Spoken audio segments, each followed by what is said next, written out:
ఈరోజు జరిగినటువంటి కేబినెట్ సమావేశం మొత్తం కూడా తిరుమల తిరుపతి దేవస్థానం ప్రసాదంలో ఉపయోగించేటువంటి లడ్డూ ప్రసాదంలో ఉపయోగించేటువంటి నెయ్యిలో జరిగినటువంటి కల్తీలు అవశేషాల గురించి సిట్ ఒక నివేదిక ప్రభుత్వానికి పంపింది.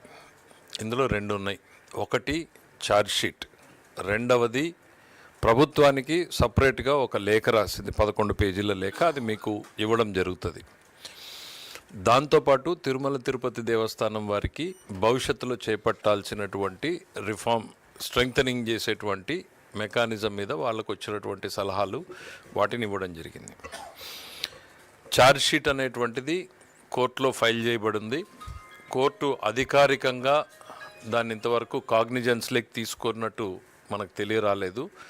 కాగ్నిజెన్స్లోకి తీసుకున్న తర్వాత, నంబర్ అయిన తర్వాత మాత్రమే మాకు అధికారికంగా ఛార్జ్షీట్ అనేటువంటిది ప్రభుత్వానికి కానీ అందులో ఉన్నటువంటి కక్షిదారులకు కానీ దొరుకుతుంది. ప్రభుత్వానికి వచ్చినటువంటి నివేదిక ఏదైతే ఉందో, ఈరోజు దీంట్లో self contained note for initiation of suitable action as deemed fit against the erring committee members and senior TTD officers. ఇది office of the special investigation team constituted under the honourable orders of the supreme court of India, CBI, confidential అనేటువంటిది CBI నుంచి ఈ ప్రభుత్వానికి వచ్చినటువంటి నివేదిక. ఈ నివేదికని ఈరోజు cabinet ముందు పెట్టడం జరిగింది.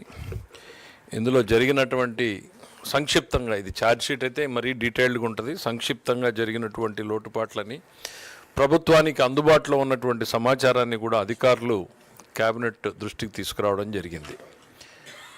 చాలా నివ్వెరబోయేటువంటి విషయాలు. అంటే ఇంత స్థాయికి దిగజారుతారా?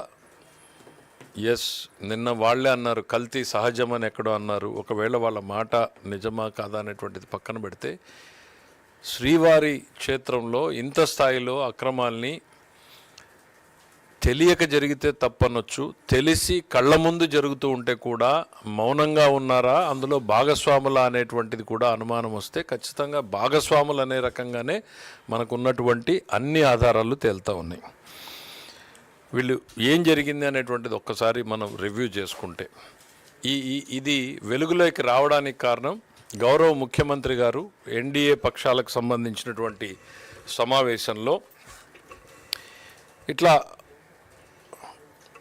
అవశేషాలు, జంతు కొవ్వు అవశేషాలు ఉన్నాయి అనేటువంటి ఒక మాటని ప్రస్తావించినప్పుడు దాని మీద సుదీర్ఘంగా చర్చ జరగడం, రాష్ట్ర ప్రభుత్వం రియాక్ట్ అయ్యి సిట్ వేయడం, ఆ తర్వాత సుప్రీంకోర్టు దాంట్లోకి ఇంటర్వ్యూన్ అయిన తర్వాత